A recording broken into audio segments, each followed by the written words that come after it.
Hello, internet world. Welcome to my new crib. I haven't uploaded in like a month. I was going to upload a couple weeks ago, but then all of a sudden I was moving and I just finished moving yesterday, so this is my new house. I even have like a new camera setup. I'm trying to like block the light from the window right now because it's a little obnoxious and I don't want to move this thing that I have more. Anyway. Hi, internet world. It's nice to be back. I figured that today would be a fitting day to talk about a concept that I've been wanting to talk about for a while. I think that I recorded a video for this, and then I hated it, and then I had to return the computer I was using to record and edit, and then I lost the file. I lost a lot of files. I was going to upload more, but I lost a lot of files. But it's okay. I'm going to talk today about this concept that I created over the summer.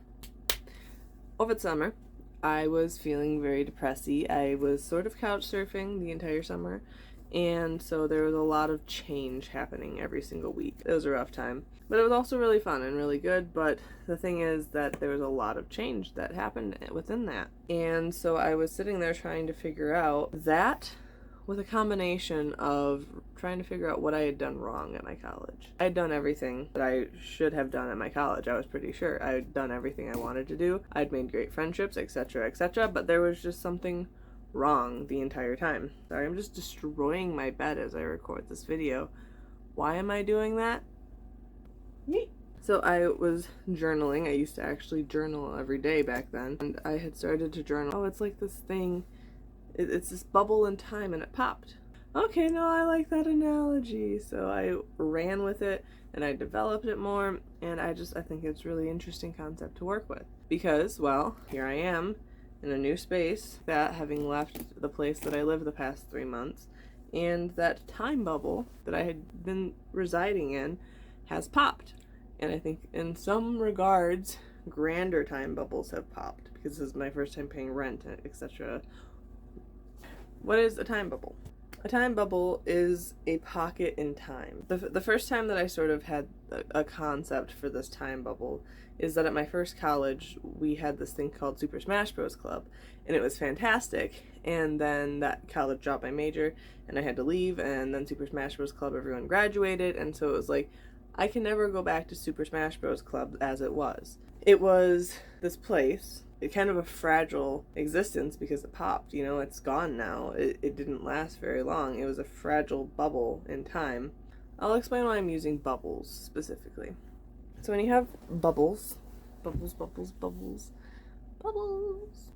you blow bubbles, you dip your little wand into your little bottle of soap, and then, and I mean, if you've blown bubbles before, I'm sure you know that sometimes one bubble will come out, sometimes a million bubbles will come out, and it depends on sort of the conditions of the world around you, as well as like how you blow the bubble and how the soap is situated on the wand. Imagine you have one bubble. This one bubble is floating through space-time, and then it pops. And you didn't know when it was going to pop, because you can't predict when a bubble's going to pop. I mean, I'm sure if you did a whole lot of math and science, you could predict when that bubble is going to pop, but also, I mean, you can probably predict everything, so that's not really a good way to go about that. So basically, you can never predict when this time bubble is going to pop, but it's here for now, and you can watch it, and you can appreciate it, and you can observe the bubble. If you try to catch the bubble, if you try to make it so that the bubble does not leave, it's going to pop anyway, and you just spent the last few seconds of that bubble's life not appreciating it for the bubble that it was. And you can pop a bubble, and you can blow more bubbles, and eventually you run out of soap. The Super Smash Bros. Club was this bubble in time, and thankfully I didn't try to catch it, because I would have probably popped it if I tried to catch it, and that's not something I wanted to do, and I wouldn't have been able to appreciate it for what it was. But after that time bubble popped, it was gone, and I wanted it to be back. And I would try to blow more bubbles, and none of them would be that same bubble. And I was really sad about it. But the thing is that that's just kind of how time works. And it's okay that that's how time works. To take it to a much sadder place, a few months ago, one of the most important people in my life, she passed away. And it was very jarring because my relationship with her was this bubble in time. My existence on Earth with her was this bubble in time that I expected to last for much longer. It seemed like a much stronger bubble, and then it was popped. And I felt like all my bubbles had popped, and that wasn't the case, and I was able to realize and regain and step back and get an actual estimate of the space around me.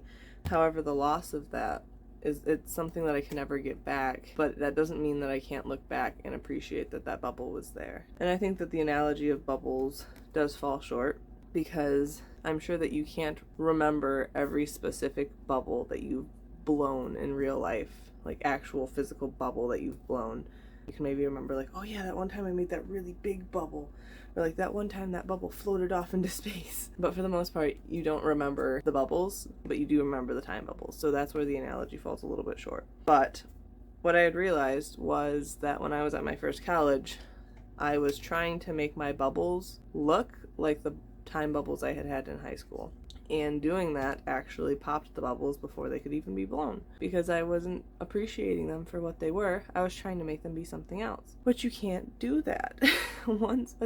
Once time has passed, once that bubble has been popped, you cannot get it back. And that doesn't have to be a depressing thing, because more bubbles can and will be blown. More bubbles will arrive in existence. Just because those last bubbles popped doesn't mean that there won't be more in the future. This for me was a very good way for me to process the changes that I was experiencing after my college dropped my major, and after I'd been in not so great circumstances for the next 2 years after that. It was just this way of me trying to process what that all meant, because I couldn't keep trying to get those bubbles back. If I'm always trying to get these bubbles back that have already popped, they're going to keep popping, and I'm going to try to get them back, even though I didn't even appreciate them when they were there. I'm just destroying my bed. Why am I doing this? The reason that I thought that this would be a relevant bubble... The reason I thought this would be a relevant video to make today is because yesterday I moved. I had a lot of experience with these bubbles coming into existence and leaving. In order to make these new bubbles, I had to pop the other bubbles. So I was living with 3 people over across the state from where I'm at. I cared about them, and I lived with their 3 cats, and I worked at an office supply store, and it was great. And I had a lot of friends at this office supply store, and I really cared about it, and it was, everything was Gucci. And then I got this opportunity to come across the state and work at a daycare and live with these other people.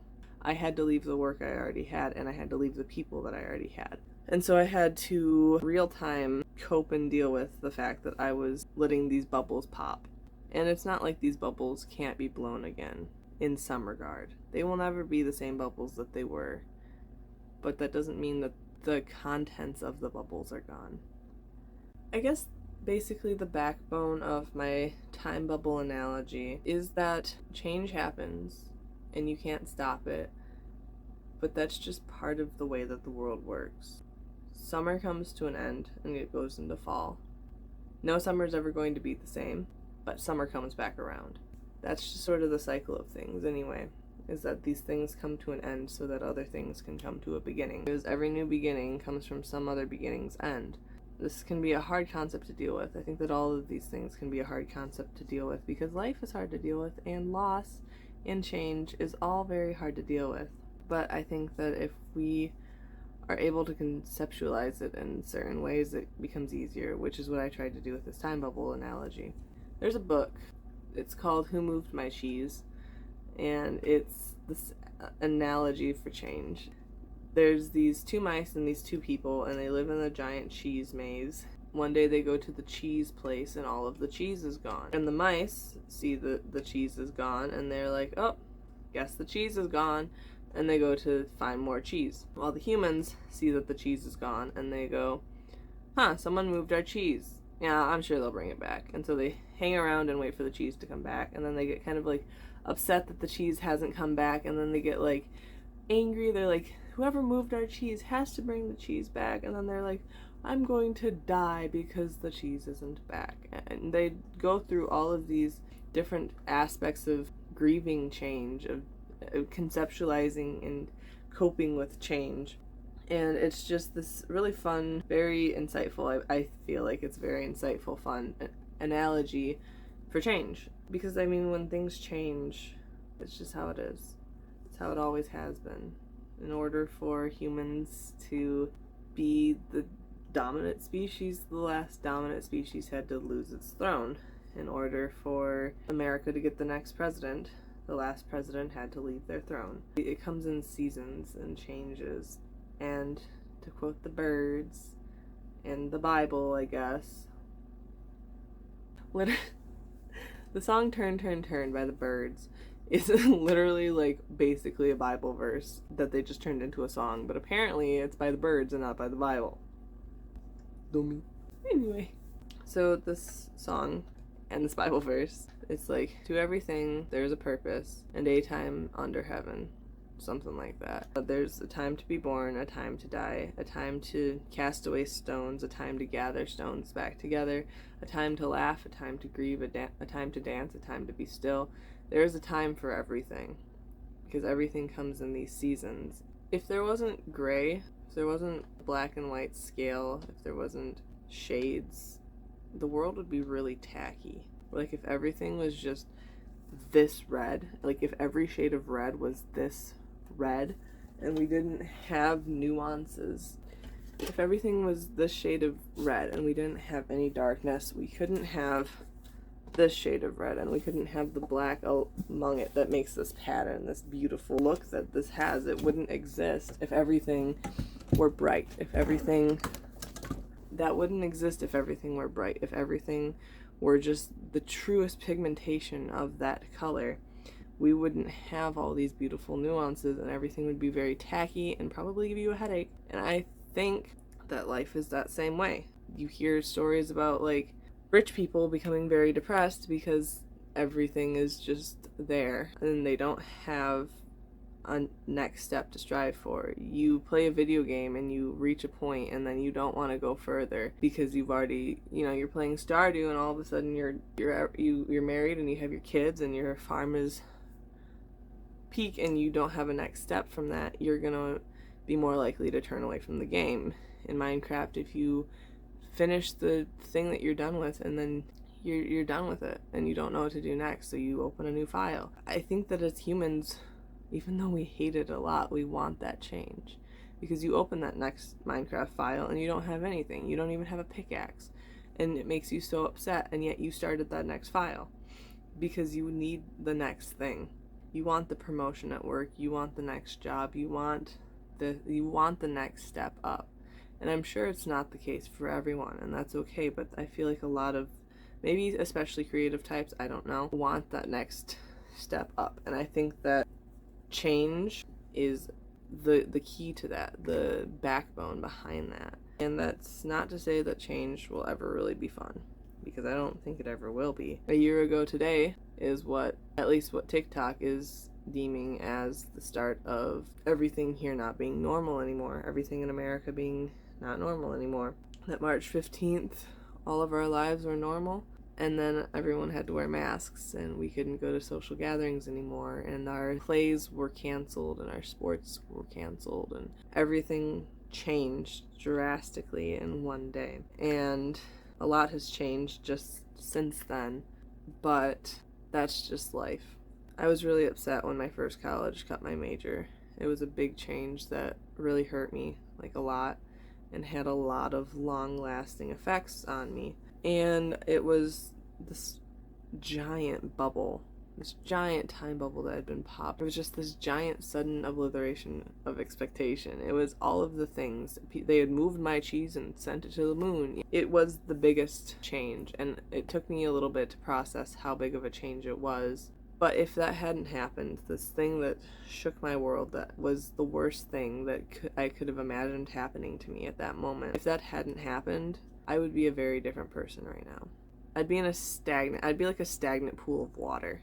If you fall off a waterfall, if you're water and you're falling off a waterfall, then you are going out to the rest of the world. You're falling into something, and you are having fish live in you, and you are being beautiful, and you're moving, and people are admiring you. Yeah, you're falling off a waterfall, and that's maybe not what you want to do, but if it's that change, that relocation versus being a stagnant pool of water. Like, yeah, algae's cool and all, but a stagnant pool of water that no one wants to touch, no one wants to be near because it's just that's not me saying that I think any human is that stagnant pool of water, but I'm saying that the circumstances around a human can be like a stagnant pool of water or like a waterfall. And I feel like a lot of people think that they would prefer that stagnant pool of water, but stagnant pools of water are kind of gross. They're warm, got bacteria, and they don't have anything living in them except little creepy microbes and stuff, and nobody's gonna drink it. So it's not gonna give you life, and if you do drink it, you're gonna get sick. But nothing's changing. There's no change of, oh, I fell off a waterfall and now I'm in a different country. Because those changes are important and they are very hard to deal with, but I genuinely wholeheartedly believe that they're important. Change is very painful. I feel like if I say that it's like a butterfly, that's just such an overdone. It's a cliche.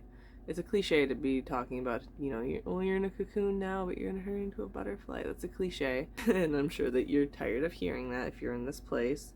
I would have to say that the changes that I thought were terrible, the things in my life that I was like, oh, that's awful, have made me who I am. And without them, I don't know who I would be. I don't want to be them. I guess what I would say is if you are going through a season of change, it's okay. And I know it's not okay, and I know that it can suck, and I know that you can be like, you don't know what you're talking about. This is terrible. And I'm sure that it is. I believe you that it's terrible. I guess my encouragement, it's not helpful. My encouragement isn't helpful.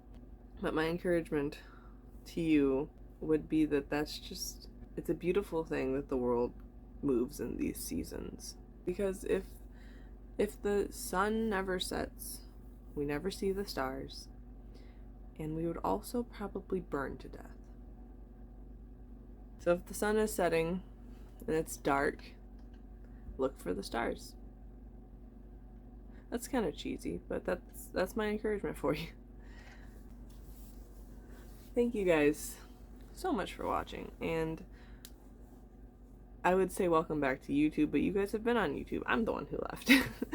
So, I'm glad to be back on YouTube.